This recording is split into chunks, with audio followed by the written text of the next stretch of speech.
two guys pull up somewhere, they get out, and the one guy says, "Aren't you going to lock it?" And the other guy says, "It's a manual." Good afternoon, everybody, and welcome back to Mod Driven. I think Honda is making a big mistake in getting rid of almost the manual transmission. The only place you can get a Honda manual, or the only model you can get a Honda manual transmission in now, to my knowledge, is if you go with the Civic Si 4-door.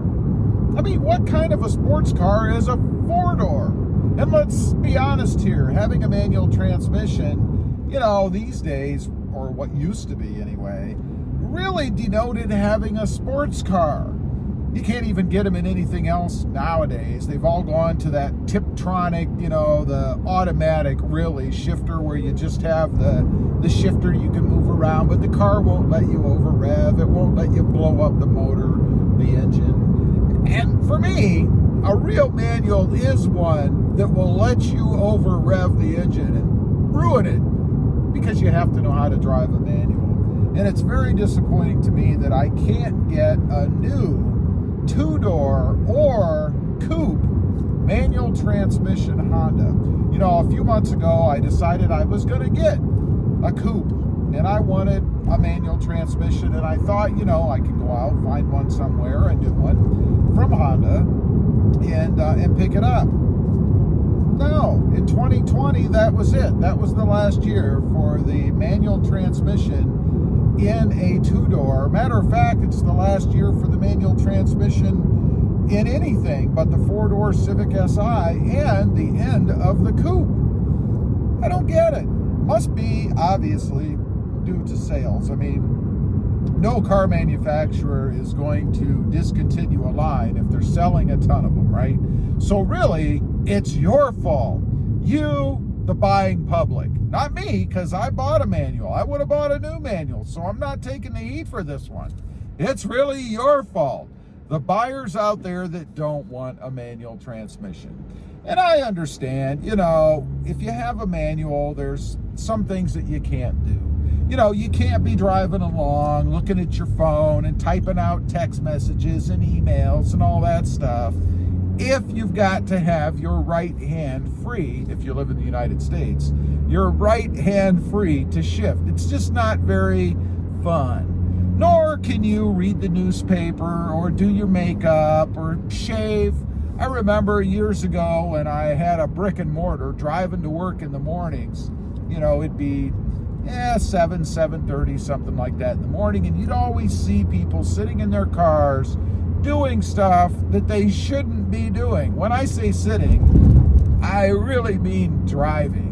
They'd be shaving with the old electric shaver. Could you imagine getting into that car with all those hairs? How disgusting is that? Beard hairs all over the place. I mean, where do you think they go? The women doing their makeup. Or men, I don't know. Maybe some men too. But the people doing their makeup, that stuff gets all over the place as well. So if you get in the car as a passenger, you now have to wade through facial hair and makeup everywhere. Disgusting, but people do it. I once saw this, I think this was a lady. She was driving somewhere, I don't know, it's on the freeway. And she had a novel, a book, spread out across her steering wheel as she was driving down the freeway. I couldn't believe it. I thought, man, if there isn't an accident waiting to happen there. And you know, the sad thing about it is, kind of reminds me of that old McDonald's Too Hot Coffee lawsuit. You remember that? Somebody sued McDonald's because they spilled their coffee on themselves and won, I believe, because they said it was too hot. And it was, I think the detail of it was hotter than what McDonald's said it was. Even though it was still hot, even so, it didn't make any difference. But they sued McDonald's and they won some lawsuit. I believe they won because McDonald's coffee was too hot. I wouldn't be surprised if that woman wrecked her car reading the novel. She didn't turn around and sue the book company because it didn't have a warning sticker on it that says, "Do not read while driving your car." I mean, come on, insanity, right? But I digress.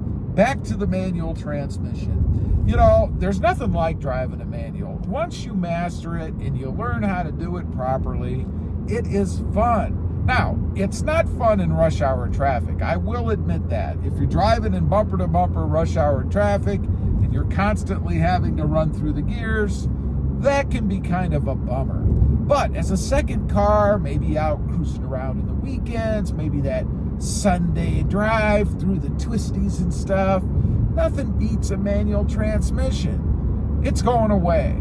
There's only two that I can think of that actually offer a manual at all now. One of them I'm very surprised, and that is Honda and Toyota.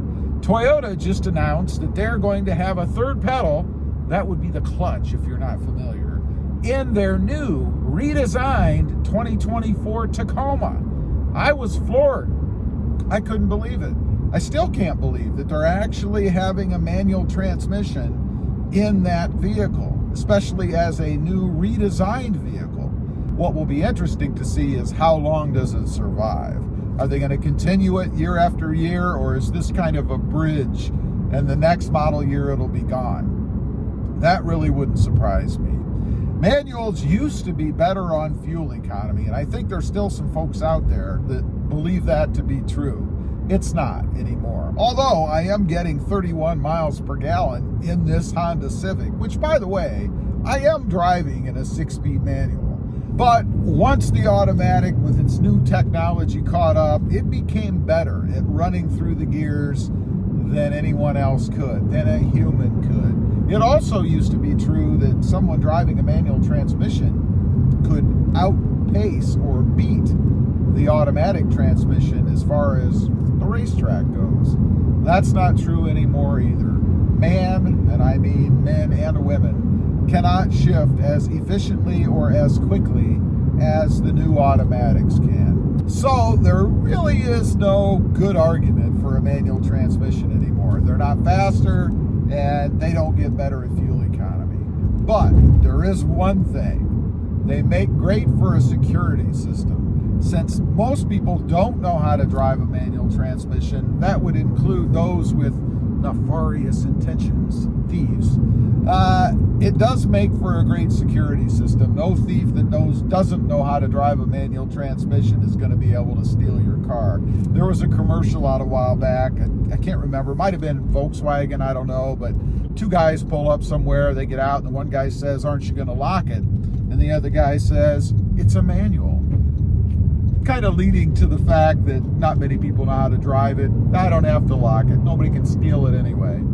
Anyhow, I just wanted to get on here, talk about that a little bit. It's unfortunate to me, and I think Honda's missing out, with the class of cars that they have and what they used to have. The Coupe was great to offer the manual, and I think Honda really does have the best manual out there anyway. Too bad that it seems Honda, after they get done with the SI, won't have any manuals anymore.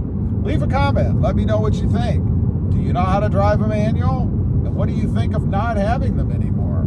I'd be curious to know.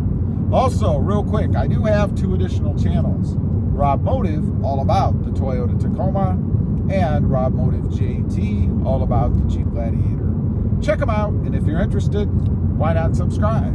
And while you're at it, smash the subscribe button here too. Thanks for watching. Stay safe out there. Bye.